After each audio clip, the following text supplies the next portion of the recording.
നമ്മളെല്ലാം ഒരേ നാട്ടുകാരല്ലേ, ജീവനുള്ളിടത്തോളം കാലം യോജിച്ചു പോകണം, സന്തോഷമായിട്ട്. എന്താ അങ്ങനെയല്ലേ? ആ ആ ഇത് കോലത്തിന്. കോലം നല്ല ഗംഭീരമാവണം, കുറവുണ്ടെങ്കിൽ പറയാൻ മടിക്കണ്ട.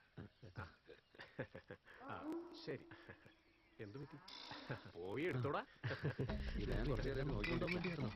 മുതലാളിക്ക് നമ്മളോട് ഇഷ്ടം കൊണ്ടാ മോഹനിട്ട് രണ്ടെണ്ണം പൊട്ടിച്ച. അടി കിട്ടിയപ്പോ അവന്റെ മോന്ത കണ്ടായിരുന്നോ? അയ്യോ, അണ്ടി പോയ അണ്ണാന്റെ കൂട്ടുള്ള അവസ്ഥയായിരുന്നു. മാലി സുശീല എങ്ങോട്ട് പോവാ? അവളുടെയൊക്കെ ഒരു അഹങ്കാരം കണ്ടില്ലേ? അല്ല എന്നിട്ട് ചേച്ചി ഇവിടെ അവളുടെ മോന്ത കണ്ടാലും മതി. രാമു, എന്തൊക്കെ പറഞ്ഞാലും നമ്മുടെ മുതലാളി ഒരു പാവല്ലേ. നമ്മൾ ചോദിക്കാതെ തന്നെ തന്നില്ലേ? ശരിയാ, നമുക്കൊരു സോഡ കുടിച്ചാലോ? എന്താ ഈ കാണിക്കണേ? വിക്ടറിടാ വട്ടായ നിനക്ക്. ഇഞ്ചിയാണോ? സാധയില്ലേ? ഓ സാധയല്ലേ, ഇഞ്ചിയാണോ? ഓവന്റെ ഒരു ഇഞ്ചി മോശം പറ്റും. എത്രേ? വേണ്ട വേണ്ട വേണ്ട വേണ്ട. ആണോ? നീ ബൈക്ക് എടുത്ത് കൈലാസത്തിൽ വിട്ടോ, ഞാൻ അങ്ങോട്ട് വന്നോളാം. അപ്പോ സുഖല്ലേ? ഞാൻ സുഖമായിട്ടിരിക്കുന്നു.